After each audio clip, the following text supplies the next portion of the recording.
All right, in today's video, we're talking about having success implementing your AI phone system. Now, in this particular situation, we're talking about Carrot. It could be Gale. It could be whatever you're implementing. This same framework, I think, is going to drastically increase success you're going to have with implementation. So let's talk about this, because a lot of people, hey, it's not what I thought it was. Before you take this live, I think it's very important that you follow this step. And look, this step may take 30 days. It may take 60 days. It may take 90 days, depending on your agency. And what you want to do is you want to get that phone number from them, and you want to start testing. And you want to call it in, and you want to look, for me, I looked at all these scenarios: quote request, changing a policy, canceling a policy, mortgage verification. I wanted to see what each one of these processes look like. And when a customer got to this point, what happened next?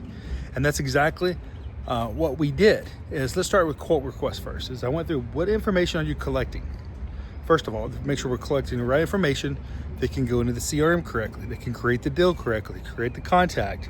Did you verify the email address? Did you verify the phone number? Did you verify the address we're quoting, the year built, whatever it is we're getting? So that was the first step on quote request. Then if they wanted to still speak with a representative, I wanted to give them that ability, because I didn't want to replace the human. I wanted to support the human. But most of the time when I've done this now, as we've taken this live, most people are okay with getting that quote request, and then letting them know one of our flood risk advisors is going to be in touch. So that's quote request. What if somebody needs to get a copy of a policy? So I tested it on this and said, hey, if they need to request a copy of the policy, they're verifying the policy number, they're verifying the address, and usually the name. And then what it's doing is it's creating a ticket in our system. So that was getting a copy of your policy. Then the mortgage request is, if it was a mortgage company, it actually took them to a drop line they could be transferred to with a fax number and an email address to send proof. Or what happened is the AI would actually provide them with the fax number and provide them with the email address that they can send information to, so we can verify and get them what they need without even speaking to a human. Now, what if they needed to cancel a policy?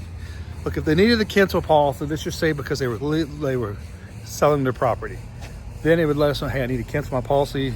Closing happened on this date. So then that triggered in our system for a cancellation letter to be generated and to be emailed to the customer with some additional documentation we needed to get the policy canceled. Now, I actually built an AI agent that actually handles that entire process, and then our VA oversees it. So that's quote request. That was getting a copy of your policy, mortgage change. What if you just needed increased coverage to a policy? And if the customer knew how much coverage they needed, and then at that time, it would send them another request in. It would create a ticket for our team to make an adjustment to coverage, to get in touch with them. If they weren't sure how much coverage they needed, but they wanted to increase, that's when we would pull in our replacement cost estimator to determine that on the back end. But so we've talked about, a quote request. We've talked about mortgage changes, canceling a policy. But you may have things with auto insurance and all these things. But what you want to do is you want to go, first of all, go through and test and make sure you're correct collecting the information. The next thing you want to test is, are you giving them enough time in between questions? For example, one thing that we had to actually correct was, it was asking questions too quick. So it would say correct, and it would move on. It didn't give the customer time to confirm whether it was correct or not. That was an adjustment that we needed to make. The next thing was, it was asking too much information. We only offered flood. It was asking them about flood claims and property claims. That was too much. The other thing is, if it didn't have a flood claim, it was still asking them all these different questions. But what we should have been doing was following conditional logic here, and that was, if they said the property hadn't had any flood claims, then we move on. If they said it did have flood claims, then we start asking the questions. If they said, hey, I'm not sure about the history on this, then we stopped the claims questions at that point, because it was creating a bad customer experience, and we didn't need to ask this because they've already told us they're not sure. So why ask the additional information on these questions if they're not going to know the answer? If they didn't know the year built, no problem. We can look that up on the back end. If they didn't know the square footage, no problem. We can look that up on the back end.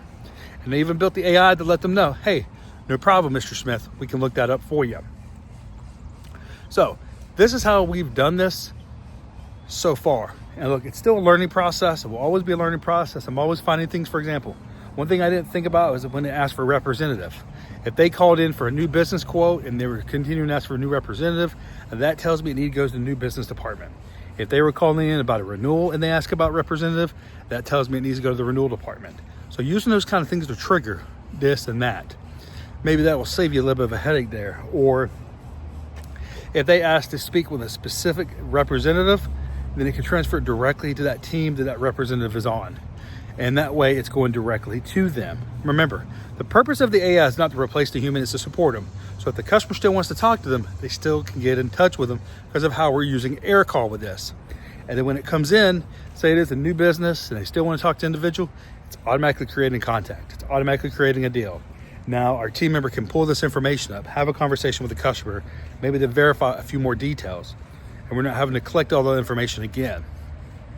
So this is exactly how we have been implementing our AI phone system, which is Care for us.